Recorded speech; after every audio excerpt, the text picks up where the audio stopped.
All right, let's just yap for a little bit. Yeah. I don't even know why I recommend doing anything to you, just because you're going to immediately say that word just 5 times. Did I not do exactly what he told me to do? What?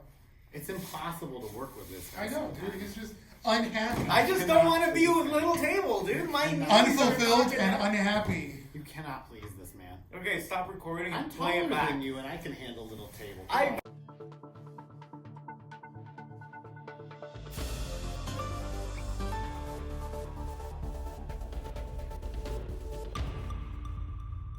Hello and welcome to Livin La Liga Loca. Your first and only source of news for La Primera Liga Bautista Hispana. I'm Kurt. And I'm Joshua. We've got a great show lined up for you today. As usual, we'll be going through our standard recap of last week, and we'll actually start adjusting our projections for the coming playoffs. You know, I say coming, but it's a long time coming. But first, last week you will recall, this very program broke a story that one Jason, manager of Willie and the Boys, aka Bozo and Four, got that position as the head of the last place punishment because he knew he was going to be on the receiving end of the last place punishment. Well, This is insane to me. Corruption so early on. yes, and we have a follow-up exclusive to Live in La Liga Loca. I was able to sit down with the anonymous source who spoke only on condition of anonymity. Take it away, Kurt.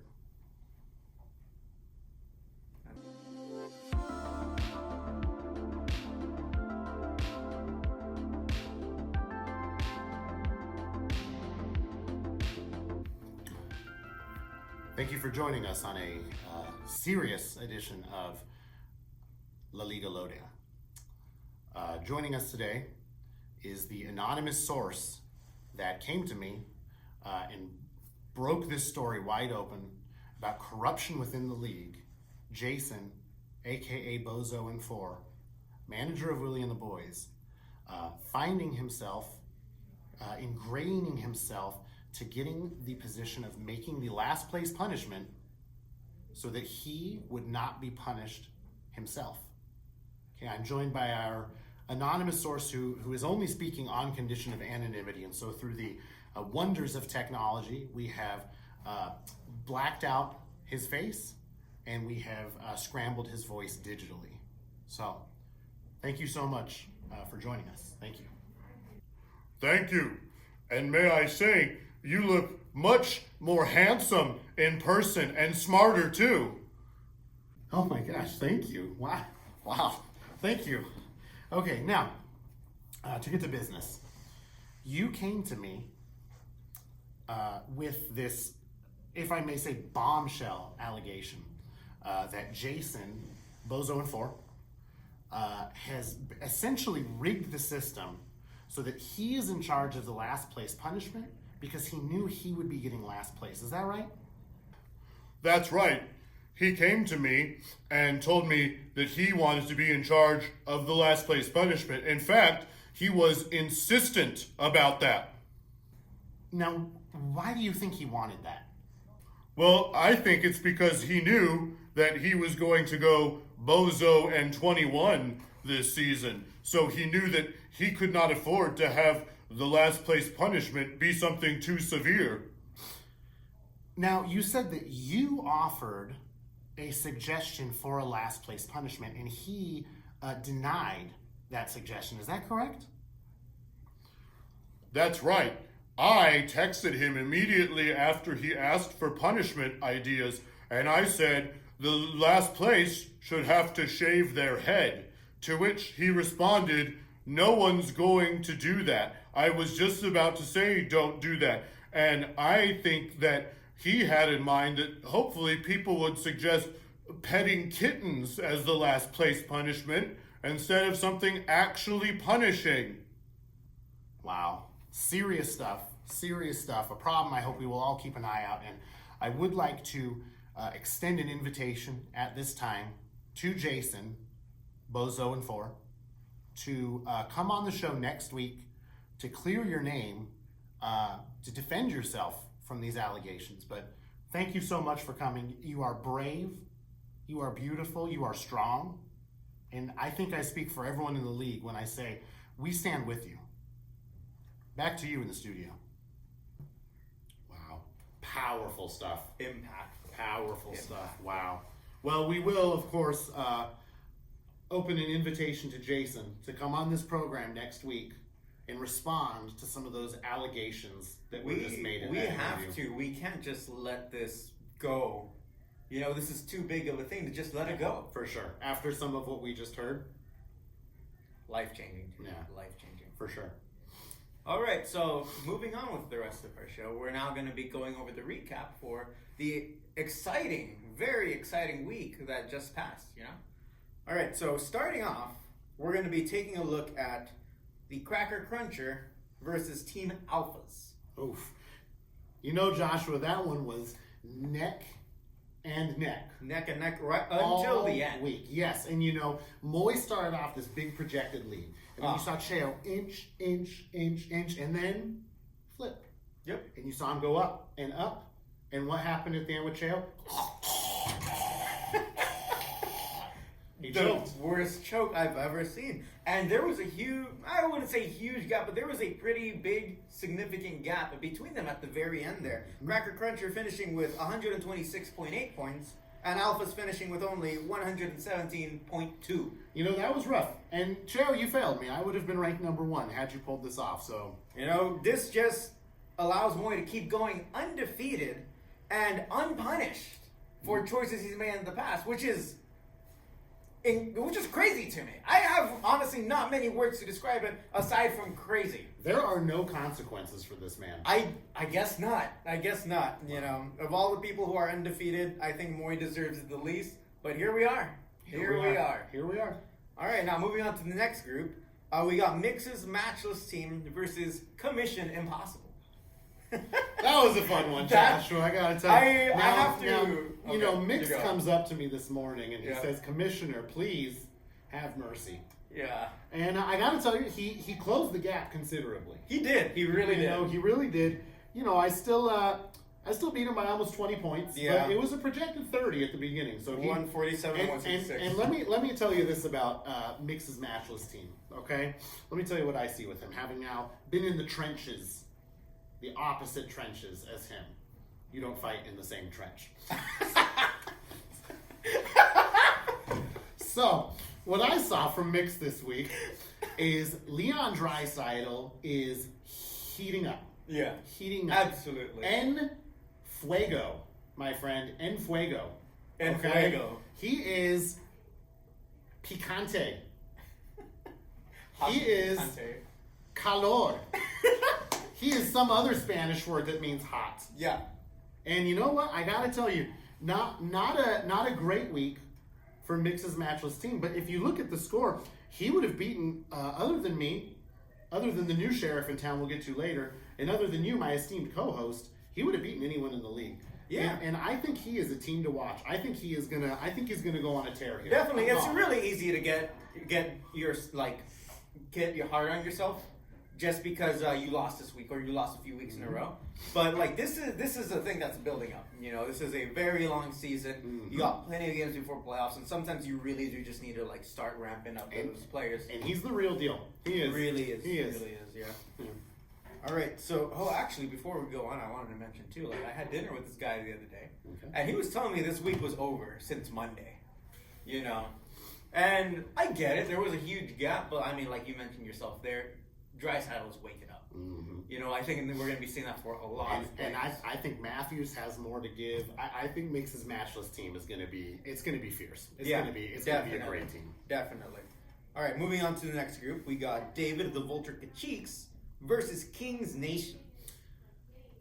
You know, Joshua, I'm just gonna stop saying nice things about David's team. It doesn't seem to be working. I think it might be a curse upon him. Unless Yep. that has secretly been my plan from the start. Ooh. It hasn't. Oh. But you know, again, you just the man that was maybe clowned on more than anyone else in George, and you just see him week after week show up.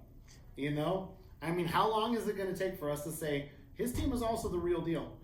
Yeah, might be a while. I mean, to be honest, he was also going up against Kings Nation, who's been doing really, really well these last few weeks. That's what I was talking about, George. Oh. Well, yeah, no, I don't know why I assumed you would say something nice about David. I'm sorry. Not I inferior, apologize. David. Not inferior, David. No. Who is a gentleman and a scholar. A scholar. Okay, I think we've said everything that needs to be said there. Yeah, and more. And more. Alright, next we'll be moving on to our other group with Benton's best team versus Puck or up Buttercup. Thank you for pronouncing it correctly, Thank you. Josh. I didn't do that last time. I noticed as I was editing the video. Joshua, what did you see in this match? What did I see? You know, it was honestly a pretty close one. I think it was a pretty close one throughout.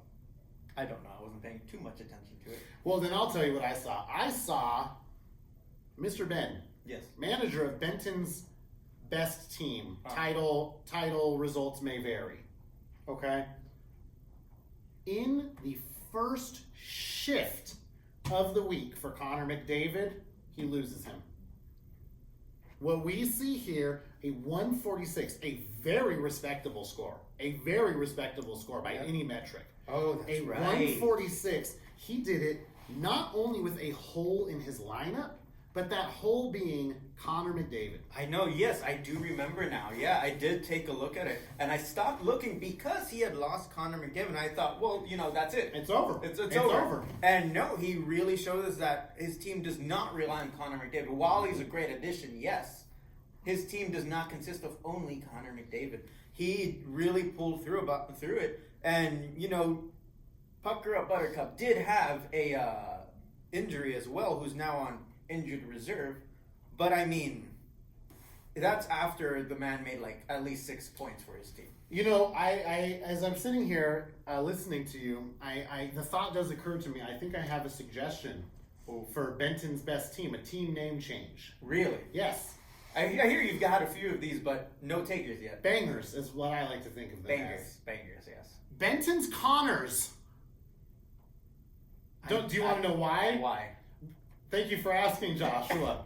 Because he has Connor McDavid, Connor Hellebuck, and Kyle Connor. Ben and the Connors. There we go. You can use that one too. Ben and the Connors. I think mine was a little better, Ben, but you can use either one. That's cool.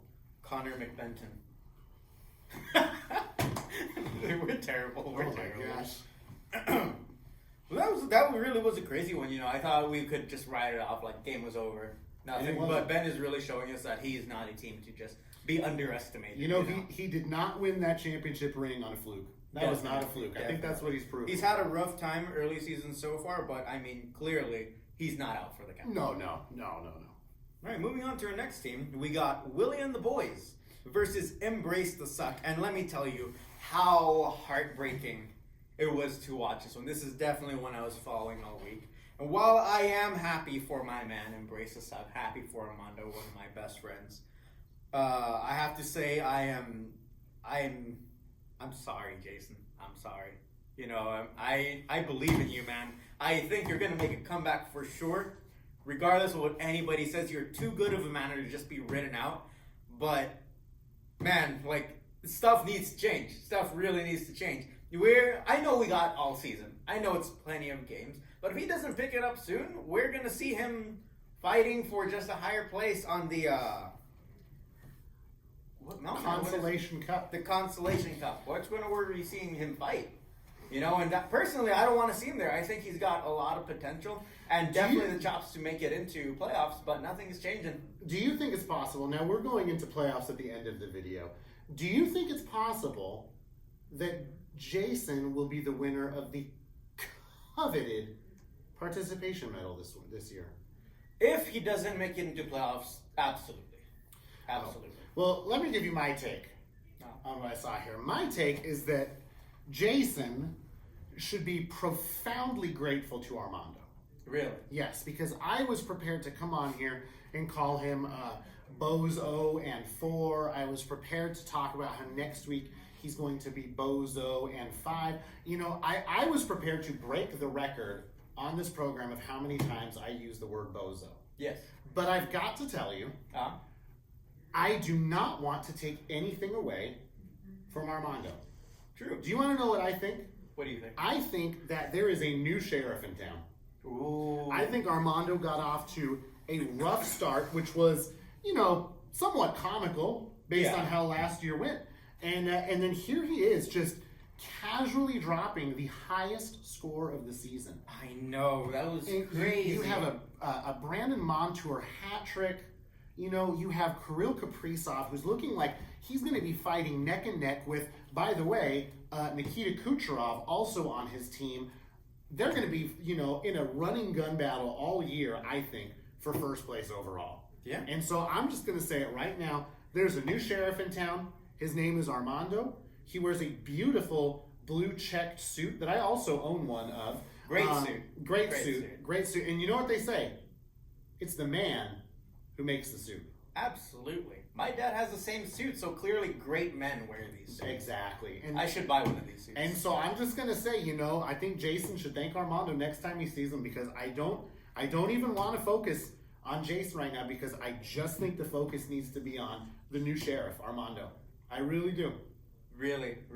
We're seeing a whole new Armando this season as opposed to last season. He saw something I think he'll be grateful for. Definitely, yeah. I mean, he ended up with that last place trophy, and he said, I don't want to be last place anymore. I want to be the winner. I want to be number one. He says, and he's setting that pace for number one. He is. He says, next year, I do not want this toilet trophy in my house. No, not at all. I had a wonderful idea. I would like to take a slight commish dish detour here This is exciting. to get a metal plate that says Bozo and put it on the toilet trophy. Pitching it here. Mini commish dish for you. Going on to the final match, the one that I did not see coming. I think it was the upset of the week. For real. It was pretty upsetting, definitely to some people, not all people. It was very downsetting. Downplacing. What's the opposite of upsetting? Joshua, I'm going to stop yourself from furthering embarrassing yourself. And I'm just going to say, okay? Yeah. I have given you such a hard time this season that your team's not that good. What are you doing drafting Samuel J. Reinhart in the first round? Okay, and I got to tell you, I think other than George, you have been the one most clowned this year specifically for that Reinhart pick. Yeah. And I would like to look into the camera and your eyes at the same time, but I can't because I'm not a chameleon. But I will just tell you, Joshua, I owe you an apology. Joshua, you know what? And I think this is a good segue, I mean, it should be noted before we move on. You flipped the projections on Leo. It was a 40-point swing between the two of you. It was. A 40-point swing. And so, Joshua, I think this is a great transition to the back half of our show here in predicting the playoff picture. And do you want to know why I think that's a great transition? Why? Because, Joshua, I'm putting it on the line. You are getting into playoffs this year. Yes, This what is I've happening. been saying all This is season. happening. I'm sorry I doubted you. You've done a wonderful job. You're Yeah. a great manager. I'm sorry. And I am glad I accept your apology first and foremost. Thank you. And secondly, I think this just further goes to show what I've been believing when it comes to fantasy hockey as a whole. Your draft, 100%, huge impact, probably the most impactful thing you're going to do for yourself. But you cannot make a great draft and say that's it. You can't say I make a great draft and say I've won. No, because you can draft bad, but what matters most is what you do with that team afterwards. You got a bad team, start working right off the bat, getting better players, looking at how things are going to go. I wouldn't rely on projections too much early season because it's too early to project anything. I wouldn't even trust them until past half season. But this just means that if you did not draft well, if you had no idea what you were drafting, much like I did very clearly, you can work harder. You can build up your team. It's going to be slow, but you are going to get there. It's the American dream in fantasy hockey. American dream. So, Joshua, I'm just going to go ahead and rattle off my picks here. All right. Okay? Yeah. So, updated playoff picture here. This is what I'm seeing, okay? Okay. I think that the 6 teams in playoff contention, I have, in no particular order, I have the Heart Knock Life, led by you, my friend. Appreciate I it. have commission possible. So I am predicting that both members of Livin, the Liga, Loca will be in the playoff picture. Definitely. I see that as a huge possibility. And then I'm going to add in the Aurelian Empire, Benton's best team, King's Nation, and you know what? For my sixth and final choice, I think I gotta go Willie and the boys. Really? No, I'm kidding. I can't go with Bozo and 4. Are you crazy? Are you crazy? No. Dang it. It's the new sheriff in town. It's Embrace the Suck. It's Embrace the Suck. And you know what? If I can, I will actually retract one team that I said. I love King's Nation. I think they're the real deal. But, now that I'm thinking about it, I do think Mix is gonna sneak in there over him. Oh, yeah. I really do. Yeah, no doubt. I really do. So there's my 6. All How right. about you, So, Joshua? my list, I have pretty set people that I do want to put in playoffs, but 6th place is where it gets really interesting first. So we'll get to that. So again, like you, in no particular order, and kind of like how I did it last time. My list is never definite; it's never set in stone. But these are the guys who I think have the best chance of making it. And I'll go ahead and I'll start off with you. You, as much as I said, draft doesn't determine the rest of your season. You had an extremely strong draft with I'm all blushing. those extra picks. I'm blushing. With all those extra uses, really strong, And you've had honestly a pretty decent start. No one can say you've had a bad start to the season. No one can say you had like the top number 1 start of the season. But I think you're on track to make it into playoffs in a pretty, relaxed manner. Okay. Next spot that I would have, I think I would have to go with the Aurelian Empire. I got really, really lucky this week, I think. My team, they play well.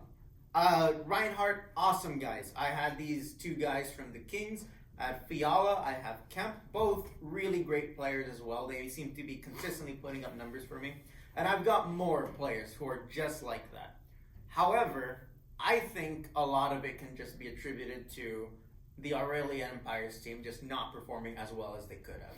And again, it's only early season. I believe these guys are going to be waking up as the season goes on. They're going to be getting that torch lit underneath them. They're going to be playing a whole lot harder this time. I don't know if I'm going to beat them the next time we play against each other.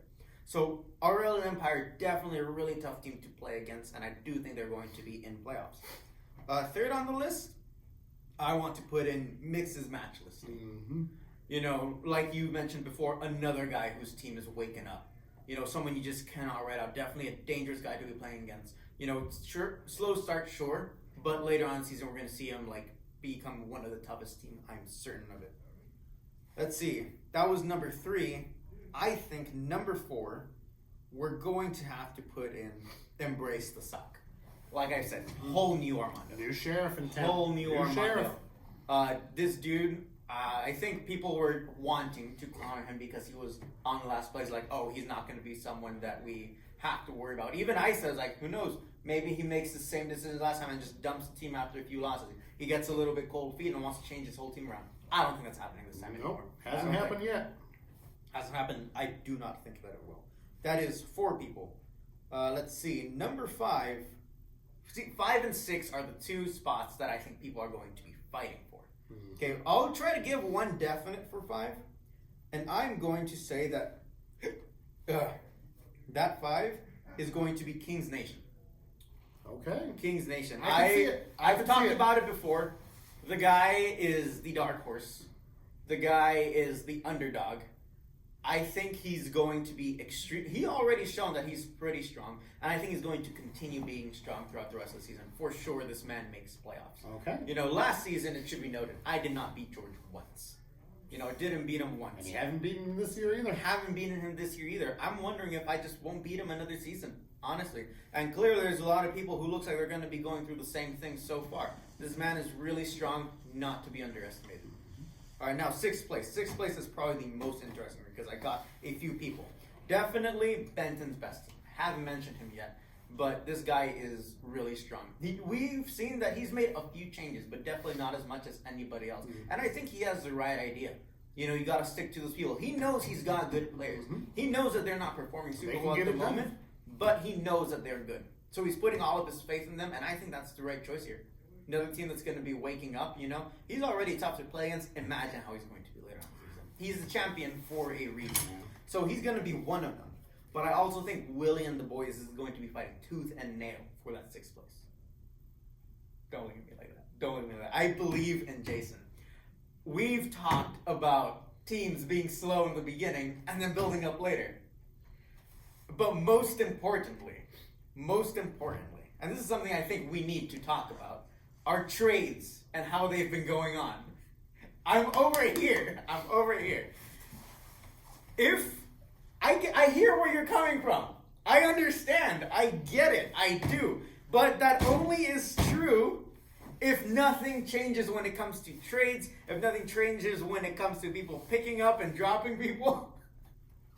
It's not fair.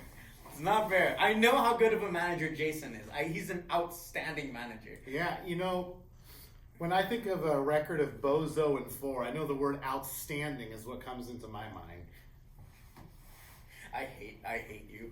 I hate you. I do not like the things that come out of your mouth. I do not believe in what you stand for. I don't like you. I stand for the truth. I believe in Jason. Bozo I stand and for 4. hope. Next week, Bozo and 5. The following week, Bozo and 6. Okay. And you know what? I'm going to make a bold prediction right now. The week after that, Bozo and 7. Okay, look. That's a wrap, folks. In all seriousness, I absolutely understand where you're coming from. But I genuinely believe that only holds true if we're looking at a league where people don't make mistakes anymore. Where people just 100% know what they're doing, who are going to be making just brilliant moves week after week. But, I mean, we've already seen with just trades going on this week. I won't point out who in particular vetoed. I won't say, like, if anybody has snaked under the... David! But I think we're going to be seeing a whole lot more of these. And if Jason is on the benefiting side of these, I do think we see him make a big comeback. You know, it may not be, like you say, 100% into playoffs, but this man is definitely going to be making a fight for that 6th place. I 100% believe. But Joshua, who is getting 6th place? At the end of the day, who is getting that last playoff spot? I genuinely cannot tell you. And may I remind you, I don't believe you have entered your own name into the hat yet. Well, that's the thing. If I say me, then, like, it's not going to happen. Hard Knock Life. You heard it here first, folks. That's not what I said. That's what he Not said. what I said. You can't. Another person that I haven't mentioned yet. You can't write out Cheo either. Cheo is a pretty high-scoring team as well. Oh, never mind. He has 347. He's average. Never mind. We're gonna go on. Well, folks, that about wraps it here. Thank you once again for tuning in to Livin La Liga Loca. I'm Kurt. And I'm Joshua. Have a great night. Reinhardt!